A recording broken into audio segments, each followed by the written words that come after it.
What's up YouTube? This your girl Zari. We're back here again. Today we are going to be back with our technical talks with Zari about music. It's been a while, but it's so many topics I got to talk about. But I tried to go with, not what's popular, was what's a dire need to talk about. So today we will be talking about A&R, which is a missing department inside our record labels, and why our artists don't do as well as they should. So if you're interested in this topic, A&R, what does that stand for?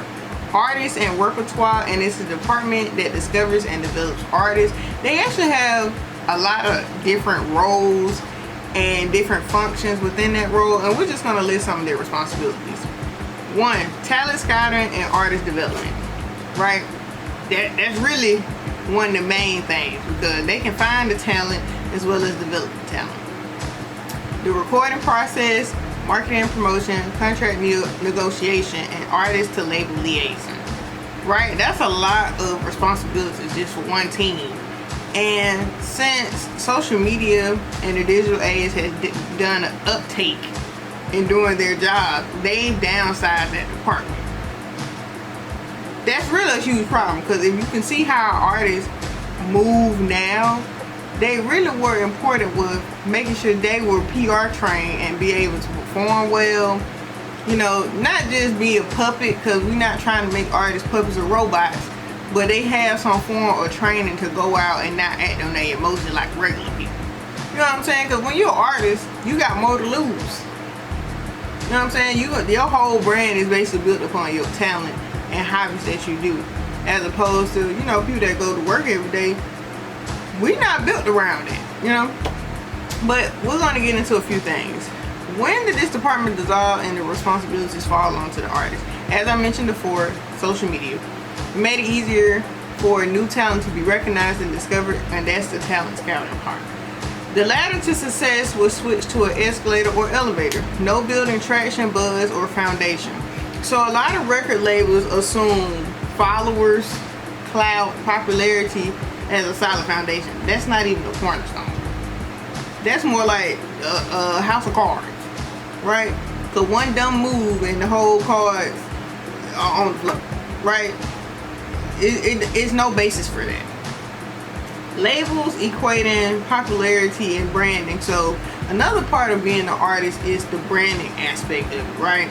Just because you're popular on social media doesn't mean your brand can uphold that weight of that.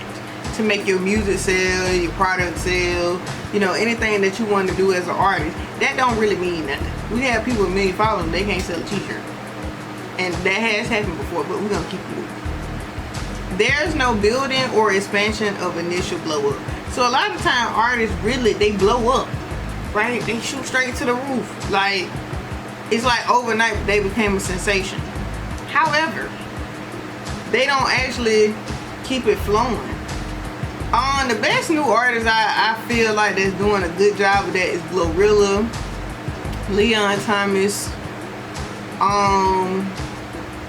Who else is new that's doing a good job? They're really the two people mainly that's done a good job as to keeping traction, right? From when they first blew up. Like, they're always out there. They're always doing features, collabs. Just making sure their face is in the forefront and it doesn't jeopardize their brand. They doing stuff that's on brand for them. Branding and promotion falls on the artist and the management, which leads to artists not being aligned to opportunities that don't suit their brand, persona, or audience.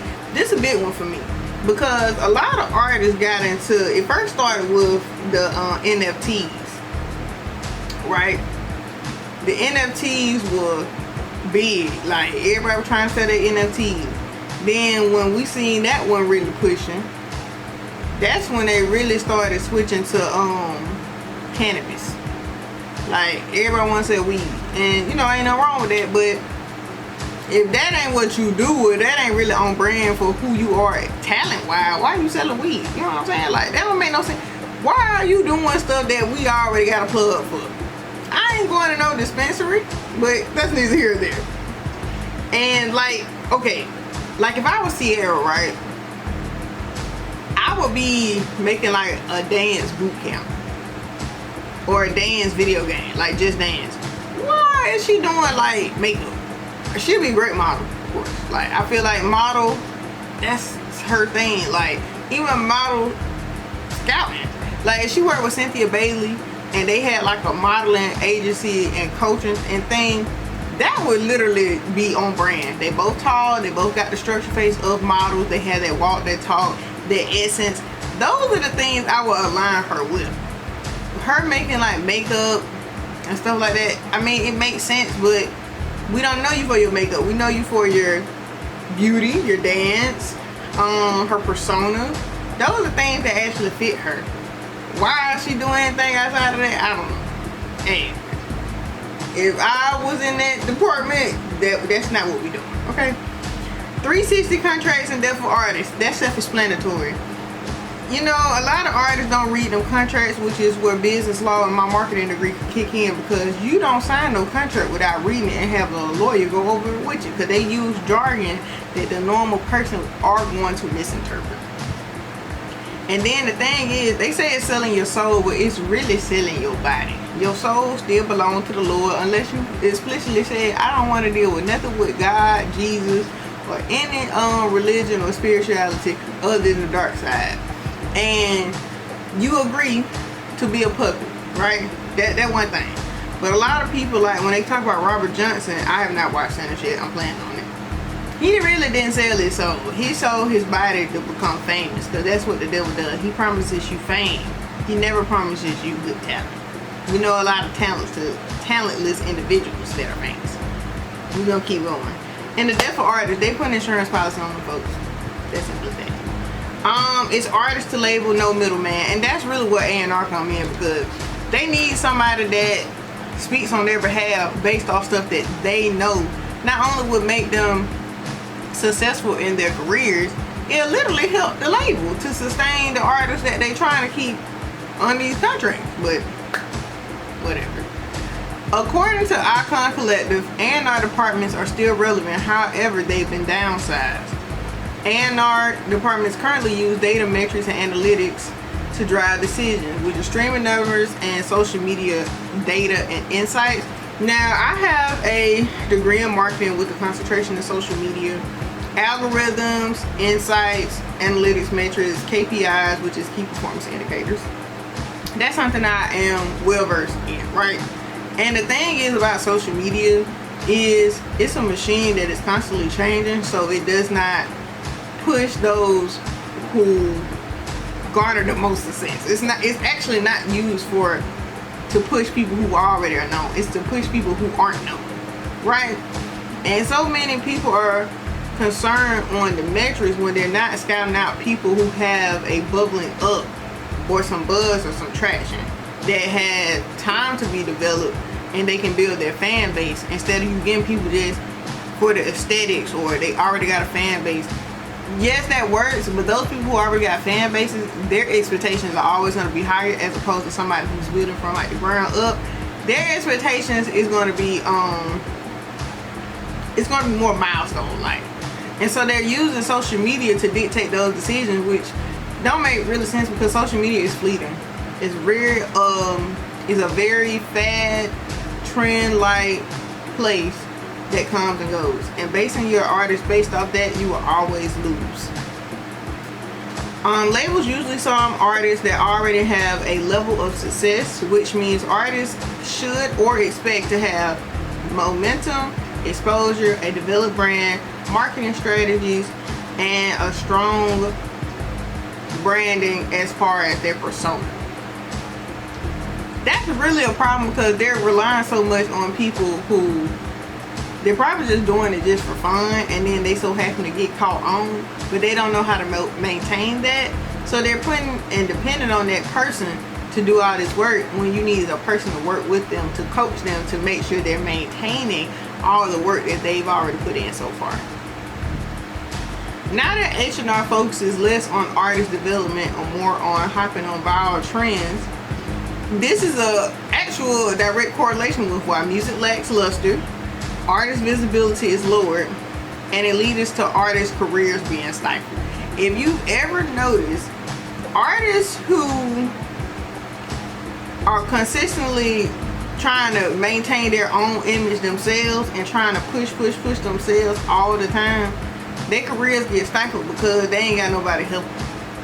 This is a actual team effort, right? When you maintain somebody's brand, or you're trying to push their brand, you need people to give you different perspectives that'll give you insight on what's going on, right?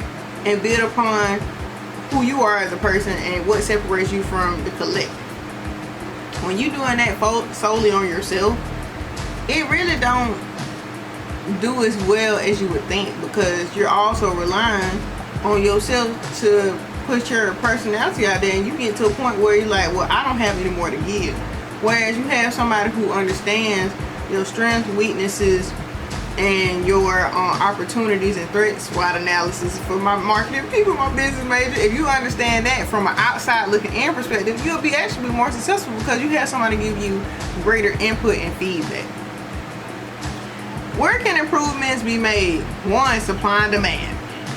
Lowering the album sold nationwide, adding souvenirs, limited quality, giving raffles based on physical sales. So, you know how we used to go to Circuit City and be waiting for the release of an album? We need to start doing that. Have the store manager raffle something off to the people that's there. Create some in-store traction and buzz, foot traffic, if you will. And then raffle off something, give out t-shirt for the first 50 sales with artist signature on there. And that's how you really keep stuff going, because then that's a souvenir somebody always had, they always remember, and they always talk about it to their kids and so forth. 2, marketing and branding strategies based on artists' personality, hobbies, audience, music, and their talent in general. So making sure that we're creating a graph, right? We might have to graph this. Okay, it may have been a while since y'all seen the bubble chart, but this is what we're gonna look at. So I'm gonna come on this side. If the artist is me, right, and I'm doing a marketing plan for myself, and I make music, right? So I'm a producer, in which I do produce music. That's one thing that I do. Next thing I do is arts and crafts.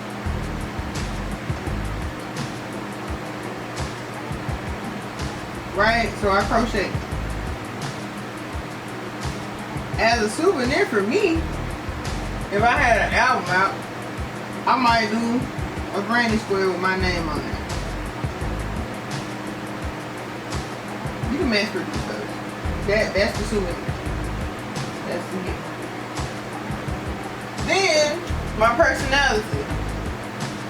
I'm a Southern belle. I do a lot of Southern stuff. Right? I probably would do stuff like, I don't know,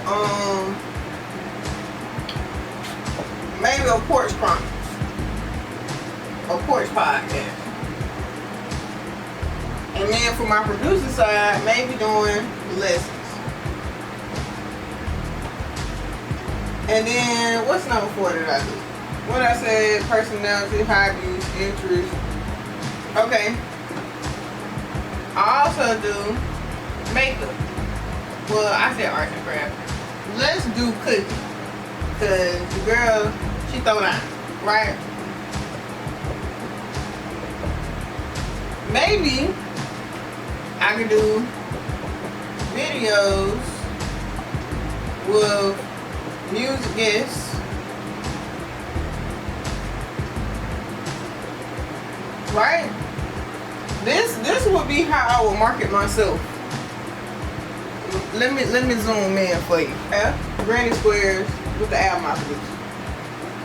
I'm a Southern belle. We sit on the porch all day. Porch podcast. Cooking videos with music guests, kind of like how Trick Daddy do. But we just eat good. Talking about, you know, music and stuff like that, like we doing right now. This is literally how they should be going about this. This is a basic marketing strategy for me, at least. For my coursework that I did going to Georgia State, and it's just simply how we look at artists in totality. Lastly, we're going to talk about 3 things, which is pairing the artist with industry experts, stylist, choreographer, media trainer, vocal coach, publicist, producer, engineer. They pretty much do that already, but they need people that complement these folks. Put them with industry veterans that already have a similar career path, maybe personality, stuff like that help artists, because trying to pair them with people that they just don't know and they don't vibe with, it literally creates a hostile environment and animosity. And when you don't like somebody, you ain't trying to really see them do the best. Okay, so pair them with somebody that they like. And then create trends around artists, not the industry norm. Right? So help the artist create the trend. Don't make the artist do trends that's already trending. Make them make a new one. Because if you find out something like I said, I crochet. And I'm in here making ruffle hats. We can have a whole ruffle hat class for my people that actually rock with me or listen to my music, or they listen to the music that I done made.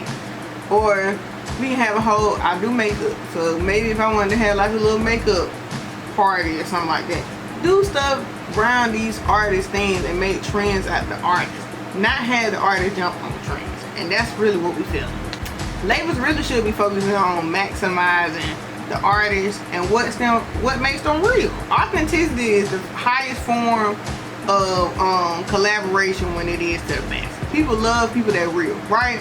And the realer they are, the more traction they'll bring. They're not robots, they're not high school mascots. So the more relatable they are to the people, the more traction they'll bring. That's all of my discussion today. Before we leave, we're gonna get into some music recommendations. I'm gonna do some songs, and I got 2 albums. So we got Casio by Jungle. We got Front Row in LA by Lucci. Y'all love that song.